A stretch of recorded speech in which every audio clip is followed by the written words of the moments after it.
ጌታችን መድኃኒታችን ኢየሱስ ክርስቶስ በተሰቀለ በ3 ሰዓት ነው የሞተው። በስንት ሰዓት?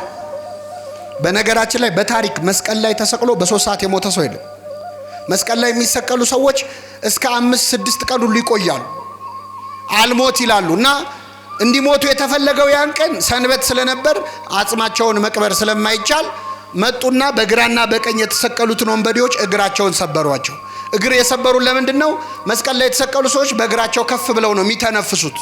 እግራቸው ከተሰበረ መተንፈስ አይችሉም፣ ይሞታል። ክርስቶስን ግን ሲያዩት ወዲያውኑ ሞተው ነበር በ3 ሰዓት። ለምንድን ነው ክርስቶስ ወዲያው የሞተው? ከዛ በፊት 6666 ጊዜ ምን ብሏል? ተገርፏል። አጥንቱ እስከሚታይ ተገርፏል። በሾለ የአይሁድ መግረፊያ እኮ የሮማውያን መግረፊያ አጥንት የሾለ አጥንት አለው፣ እሾህ አለው፣ ብረት አለው፣ የብረት ቁርጥራጮች አሉ። እላዩ ላይ ሲያርፍ ስጋውን እየነጨ ነው የሚነሳው። አንዳንዴ ሲገርፉት ስጋውን ይነጭና በጣም ብዙ ስጋ መግረፊያው ላይ ስለሚኖር መጀመሪያ መግረፊያውን አራግፈው ነው ድጋሚ የሚገርፉት። አምላካችን እንደዛ ተገርፎ በዛ ላይ ስቃዩን ለመቀነስ እንኳን አልፈለገም። አይሁድ ሮማውያን ሰው ሲቸነክሩ ሚስማር ከመቸንከራቸው በፊት በቸስት እንዲሰባዊነት ስላላቸው ሰውየው በጣም እንዳያመው ወይን ጠጅ ያጠጡታል፣ እንዲሰክር ማለት ነው። ከሰከረ ህመሙ ትንሽ ምን አይለው አይሰማው። ክርስቶስ ሊያጠጡ ሲል ወይን ተፋው ነው የሚለው። ስለኛ የሚቀበለውን መከራ መቀነስ አይፈልግም። እያንዳንዱን ህመም መታመን ፈልጓል ለኛ። ስለዚህ ተፋው። ሐሞት ነው የጠጣው እንጂ ወይኑን ግን ተፋው ነው የሚለው። ወይን ዘያስኦዝዝ ይላል። የሚያደነዝዝ ወይን አልፈልግም፣ ተፋው። ስለዚህ ክርስቶስ በዛ ሁሉ ስቃይ ላይ ሆኖ በ3 ሰዓቱ ሞተ። ክርስቶስ በተሰቀለ ሰዓት ሐዋርያቱ በዛ አልነበሩ ከዮሐንስ በስተቀር። አንደኛው ሐዋርያ በ30 ብር ሸጠው፣ ሌላኛው 3 ጊዜ ካደው፣ ሌሎቹ እግሬ አውጪኝ ብለው ጠፉ። ዘመድ አልነበረውም ክርስቶስ። ዓርብ ዕለት ባለቅኔው ምን አሉ? አልቦ ዘመድ ጊዜ ተዋርዶ ወይ ከውን ባይደ ጊዜ ተዋርዶ ዘመድ። በመዋረድ ቀን በሉ እስኪ ዘመድ የለም። አዎ በክፉ ቀን ዘመድ አለ። የደስታ ቀን የሚያጅቡን ሰዎች ባለን ጊዜ አይዞ የሚሉን። ክርስቶስ አሳና እንጀራ ባበረከተ ጊዜ እኮ ዘመዱ ብዙ ነበር አይደል? ያና አሳና እንጀራ እየበሉ እንደውም ጭራሽ ሲጠፋባቸው መምህር ሆይ የት ሄደህ ጠፋ እያሉ እኮ ሲፈልጉት ዋሉ ይላል ዮሐንስ ወንጌል ምዕራፍ 6 ላይ። መምህር ሆይ የታደርክ ሲሉት ነበር። የጠገቡ ቀን ሁሉም ወዳጆቹ ናቸው። አሳና እንጀራ ሲያበራ ፊቱ እንደ ፀሐይ ሲያበራ በታቦር ተራራ ላይ ጴጥሮስ፣ ዮሐንስ፣ ያዕቆብ በዚህ መሆን ለኛ መልካም ነው ሲሉ ነበር። በቀራንዮ ግን በዚህ መሆን ለኛ መልካም ነው አላሉ። እግሬ አውጪኝ ብለው ጠፉ። ብቻውን ነበር ክርስቶስ፣ ዘመድ አልነበረውም። ሁላችሁ ብቻዬን የምትተውኝ ሰዓት ይመጣል ብሎ ነግሯቸው ነበር። በጭንቀት ሰዓት ክርስቶስ ብቻውን ነበረ። በዛን ብቻውን በሆነ ቀን በመከራ በስቃይ ተገርፎ ተቸንክሮ በ3 ሰዓት ስቃይ ከሞተ በኋላ ኒቆዲሞስ ተነሳ። ጌታ ሆይ አለ፣ እንደ ሌላ ቀን አላፍርብህም። እንደ ሌላ ቀን እስኪመሽ አልጠብቅም፣ ሌሊት እስኪሆን አልጠብቅም። እምነቴን ዛሬ በአደባባይ ገልጻለሁ ብሎ ኒቆዲሞስ ከቤቱ ወጣ። ወደ ጲላጦስ የአርማትያው ዮሴፍ ከሚባል ሌላ ጻድቅ ሰው ጋር የሸንጎ አባል ነበር። እንግዲህ ቅድም ኒቆዲሞስ አስተውላችሁ ከሆነ መምህር ሆይ ከእግዚአብሔር ዘንድ ተልከ እንደመጣነህ እናውቃለን ብሎ ነበር። ምን እንላለን? ስለዚህ እንደሱ እንደ ኒቆዲሞስ ያመኑ ሌሎችም የአይሁድ ሰዎች አሉ፣ ባለስልጣናት አሉ። ስለዚህ መምህር ሆይ መምህር ሆነ ተልከ እንደመጣህ እናውቃለን ስላለ ዮሴፍ ዘአርማትያና ኒቆዲሞስ ሄደው ጲላጦስ ጋር ቀረቡ። የኢየሱስን ስጋ ለመኑት ይላል። እስኪ ከኔ ጋር በሉ፣ የኢየሱስን ስጋ ምን አሉት? ለመኑት። የኢየሱስን ስጋ ለመለመን ያብቃ። ማንን የለመኑት? ጲላጦስን። አሁን እዚህ መሃል እኔ ንስሐ አባቴ ገላምጡኛል፣ በደንብ አይንከባከቡኝም፣ እኔ እሳቸውን መለማመጥ ሰለቸኝ ብሎ ከስጋው ደሙ የሚርቅ ሰው አለ። ለክርስቶስ ስጋና ደም ምእመናን አይደለም ካህን ቀርቶ ጲላጦስ ይለመናል። ጲላጦስ እኛ እንኳን የምንለምነው ካህናቱንም አለ ራሱን ክርስቶስ ነው። ስጋህን ደምህን ለሕይወት እቀበል ዘንድ ስጠኝ እያለን የምንለምነው አምላካችን ስጋውን ደሙን ለሁላችን ይስጠን። የኢየሱስን ስጋ ለመኑት። ለስጋህ ለደምህ አብቃኝ ብላችሁ ለምኑ። ኒቆዲሞሳዊ ጸሎት ማለት ይሄን ስጠን ለመኑት። ጲላጦስ ደብዳቤ ጽፎ ፈቀደላቸው። ዮሴፍና ኒቆዲሞስ ወደ ክርስቶስ ወደ ተሰቀለበት ቦታ ሄደው ከመስቀሉ አወረዱት ይላል። እንዴት አይነት ክብር ነው ምእመናን! ከመስቀሉ አወረዱት። ኒቆዲሞስ ያመነው በሰላም ቀን አይደለም፣ በክርስቶስ ያመነው በሞተበት ቀን ነው። ቀና ብሎ አይቶ ይታዘበኛል እንኳን በማይልበት ቀን፣ በሞተበት ቀን በክርስቶስ አመነ። የጌታን ስጋ ገነዙት። ምን አይነት ክብር ነው የክርስቶስን ስጋ መገነዝ! ምእመናን እንዴት ችለው ገነዙት! አይኑን እንዴት ከደኑት! እሱ አይን የሚያበራው አምላክ ነው አይደለም? አይንን የሚያበራውን አምላክ አይኖቹን እንዴት ከደኑት! እጁ የሰለለችን ሰው እጁን የሚፈውሰውን ጌታ ዮሴፍና ኒቆዲሞስ እንዴት ችለው እጁን አሰሩት! እያለቀሱ ሞትከኑ መንሥኤሆሙ ለሙታን፣ ሙታንን የምታስነሳ ሆይ አንተ ሞትክን እያሉ፣ ደከምከኑ መጽንዔሆሙ ለድኩማን፣ ደካሞችን የምታጸና ሆይ አንተ ደከምክን እያሉ እያለቀሱ ገነዙት። ስጋውን አጠቡት። ይህን ጊዜ ራሱ እግዚአብሔር ገሰጻቸው በመላእክቱ ይላል፣ የኛ በመለኮቱ ይላል ትርጓሜያችን። ምን ብሎ ገሰጻቸው? ለምን እንደ ተራ ሰው እያለቀሳችሁ ትገንዙታላችሁ? እያመሰገናችሁ ገንዙት ተብለው ጸሎት ተሰጣቸው። አሁን ዛሬ ኦሪየንታል ኦርቶዶክሱም ምስራቁም ምዕራቡም ሁሉም የሚጸልየው ጸሎት አለ። ቅዱስ እግዚአብሔር በሉ እስኪ። ቅዱስ ኃያል፣ ቅዱስ ሕያው፣ የማይሞት ይህንን ጸሎት እየጸለዩ ማለት ነው። ቅዱስ እግዚአብሔር፣ ቅዱስ ኃያል፣ ቅዱስ ሕያው ዘኢይመውት እያሉ ዮሴፍና ኒቆዲሞስ ክርስቶስን ገነዙት። ውድ ሽቱ አመጣ ዮሴፍ። ማን ነው? ኒቆዲሞስ። በጣም ውድ ሽቱ። ገንዘቤ ለክርስቶስ ካልሆነ ለማን ይሆናል ብሎ እስከ ዛሬ ሲፈራ ሲተባ ነበር። አሁን ስልጣኔም ገደል ይግባ ሀብቴም ገደል ይግባ ከክርስቶስ አይበልጥም ብሎ ውድ ሽቱ አምጥተው፣ ያቺ ሴት የ300 ዲናር ሽቱ በጌታ እግር ስር አፍሳል ነበር። ዮሴፍ ደግሞ ኒቆዲሞስ ደግሞ ከሞተ በኋላ አምጥቶ በክርስቶስ ፊት ሽቱ አፈሰሰለት። አጠቡት እያለቀሱ። እመቤታችን በዚህ በግብረ ሕማማት ላይ ታመሰግናቸዋለች ዮሴፍና ኒቆዲሞስ። ሐዋርያት ጥለው በሸሹበት ቀን ክርስቶስን አጥበው የገነዙ የአምላክን ስጋ ያከበሩ ካህናት ዮሴፍና ኒቆዲሞስ ናቸው። አሁን የትንሣኤ ሰሞን ሃሌሉያ ዮሴፍ ወኒቆዲሞስ ገነዝዎ ለኢየሱስ በሰንዱናት። ዮሴፍና ኒቆዲሞስ ኢየሱስን በሰንዱናት ገነዙት።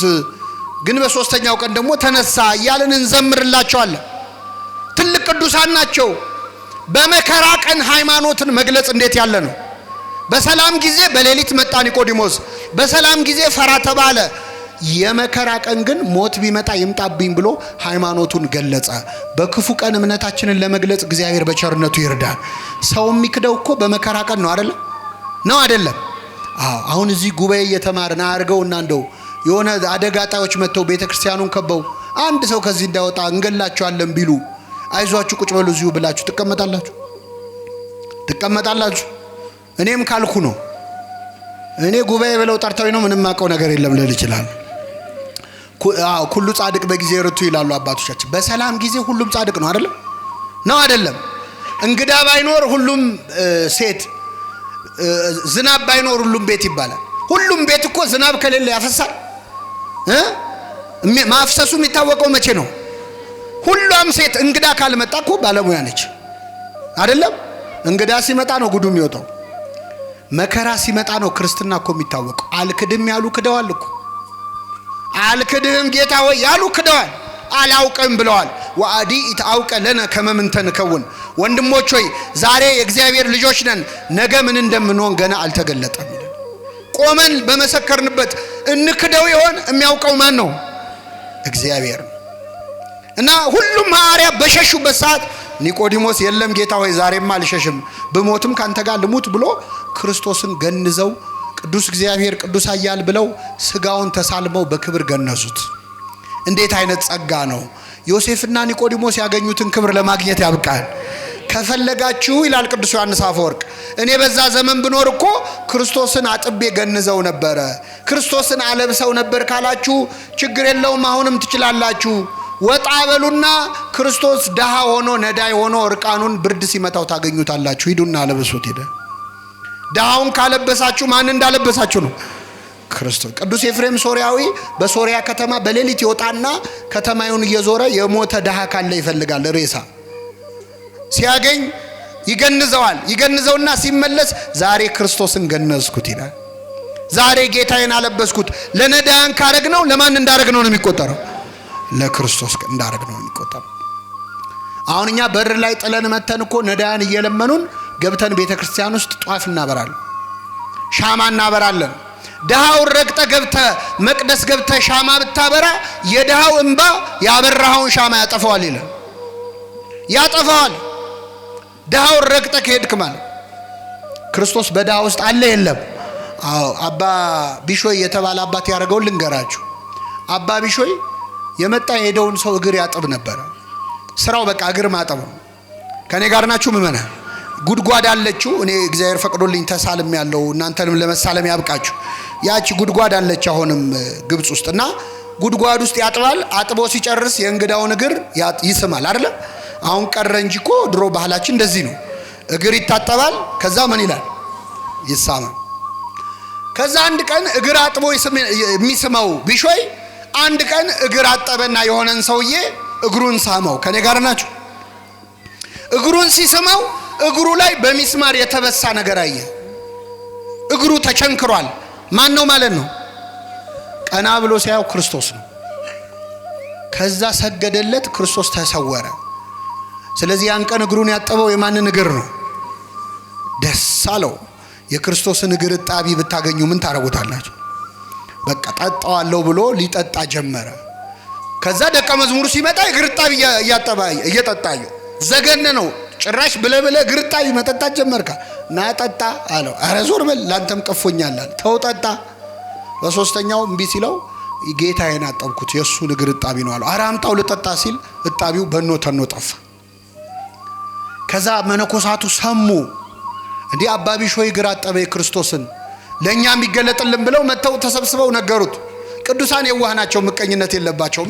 ደረቱን እየደቃ ለኔ ለኃጢአተኛው ታይተ ለነዚህ ለመነኮሳት ለምን ማትታያቸው? ጌታ ሆይ ተገለጽ አለ። ጌታችን ተገለጸና እሁድ ጠዋት ተራራ ጫፍ ላይ ወጥተው ይጠብቁኝ ይገለጽላቸዋለሁ። ታጥነው ተዘጋጅተው በጠዋት ተነስተው እሁድ ከቅዳሴ መልስ ተራራ መውጣት ጀመሩ። ማንን ሊያዩ? ክርስቶስ። ከዛ እየወጡ ያለ አንድ ነዳይ ቁስል በቁስል የሆነ ድሃ እባካችሁ እኔም ከፈወሰኝ ጌታ ይለው ይዛችሁኝ ውጣዋል። ኧረ ተው ይሄን ተራራ እኛ ራሳችንን መውጣት ከብዶናል፣ ጭራሽ አንተን ተሸክመንም አይሆንም፣ ዞር በላሉት። አባ ቢሾይ ሲያየው ይድዊ ያለቀሰ ነው። ጌታ ቢያገኘው ይፈውሰዋል አለና ና በቃ ብሎ በትከሻው አዘለው ማለት እንኮኮ አድርጎ ይዞ ተራራውን መውጣት ጀመረ። ከኔ ጋር ናችሁ? ሲወጣ የሰውየው ክብደት እየጨመረ መጣ። ሲወጣ አሁንም ክብደቱ እንደ ሰውየ ኪሎ እየጨመረ ነው እንደሚመጣው ብሎ ቀና ብሎ ሲያየው ክርስቶስ ራሱ ነው። ሰማይና ምድር የማይሸከሙን እኔ እንዴት እሸከማለሁ አለው። ክርስቶስ ባርኮት ሄደ። እነዛ ሰዎች ውሰዱኝ ሲላቸው ጥለው የሄዱት ማንን ነበረ? ክርስቶስን ነበር። ክርስቶስን ከፈለጋችሁ ቤተክርስቲያን በር ላይ ካሉት ነዳያን አንዱ ሆኖ ታገኙታላችሁ። እሱን ረግጠን ወጥተን ነው እዚህ ማረን የምንለው። ለዚህ ነው ቅዱስ ዮሐንስ አፈወርቅ መቅደሱን በእንቁ በጌጥ በወርቅ ታስጌጣላችሁ፣ ክርስቶስ ግን እርቃኑን ሆኖ አይታችሁ ረግጣችሁ ታልፋላችሁ። ድሃው ሲለምን ጥለው ስታልፍ ክርስቶስንም አንተ ስትለምነው አልፎህ እንደሚሄድ ወቅ ይላል። ስለዚህ ዮሴፍና ኒቆዲሞስ ያገኙትን በረከት የሚፈልግ እርቃኑን የወደቀ ብዙ ድሃ አለ፣ እሱን አልብሱ ለኔ እንዳደረጋችሁ ትቆጥረዋለሁ ነው ያለው። የኒቆዲሞስ ክርስትና እያየነው ያደገ ክርስትና ነው። ነቢየ እግዚአብሔር ዳዊት የሕግ መምህር በሉስኪ በረከት ይሰጣል። አዎ ኒቆዲሞስ መምህር ሕግ ነው፣ የሕግ መምህር ነው። በረከትን ይስጠለሁላችሁ ወይ ሐውር እምኃይል ውስተ ኃይል፣ ከኃይል ወደ ኃይል ይሄዳል ብሏል።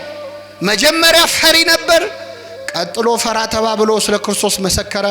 በመጨረሻ ግን ጌታውን እስከ መገነዝ እስከ ሰማዕትነት በቃ። ክርስትናችን እንደ ኒቆዲሞስ የሚያድግ ይሁንልን። የኒቆዲሞስን በረከት ያሳድርብን። የሰማነውን በልቡናችን ጽላት ይጻፍልን።